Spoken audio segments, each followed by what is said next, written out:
మిత్రులారా, ఇది ఆవుదని బైపాస్. మధ్యాహ్నం 1:35 ఆర్టీసీ బస్సు నిలబెట్టి టికెట్ కొడుతున్నాడు. లోపల వాళ్ళ పరిస్థితి ఒక్కసారి ఆలోచించండి. మరి డబ్బు మిగిలించడం మంచిదే, కానీ కండక్టర్ని ఒకరిని పెట్టి డ్రైవర్ని మరి ఇట్లా ఎండలో 1:30 ఎండ ఎలా ఉంటుందో ఒక్కసారి ఆలోచించండి. మరి లోపలికి వచ్చిన వాళ్ళు ఆమ్లెట్ అయిపోతారు పాపం. మరి ఆర్టీసీ పెద్దలు ఒకసారి ఆలోచించండి. టికెట్లు ఇక్కడ బైపాస్ దగ్గర తెచ్చి ఇలా ఎండలో పెట్టి కొట్టడమా?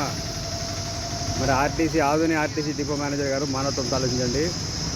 ఈ యొక్క దుర్మార్గానికి చెక్ పెట్టాలని కోరుకుంటున్నాను.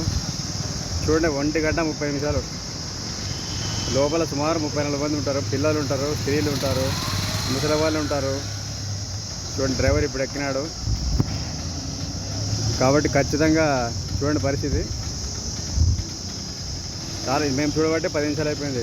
మరి ఎండలో 1 నిమిషం ఆగితే తట్టుకోలేము. 10 నిమిషాల నుంచి ఉంది, ఇంకా ఎంతసేపు ఉంటుందో తెలియదు. కాబట్టి మానవత్వంతో ఇలాంటి విషయాలని ఆపేసి ప్రజలకు మేలు చేయాలని కోరుకుంటున్నాము. ధన్యవాదాలు. నూరు అహ్మద్, MHPS రాష్ట్ర కార్యదర్శి, ఆధ్వర్యం.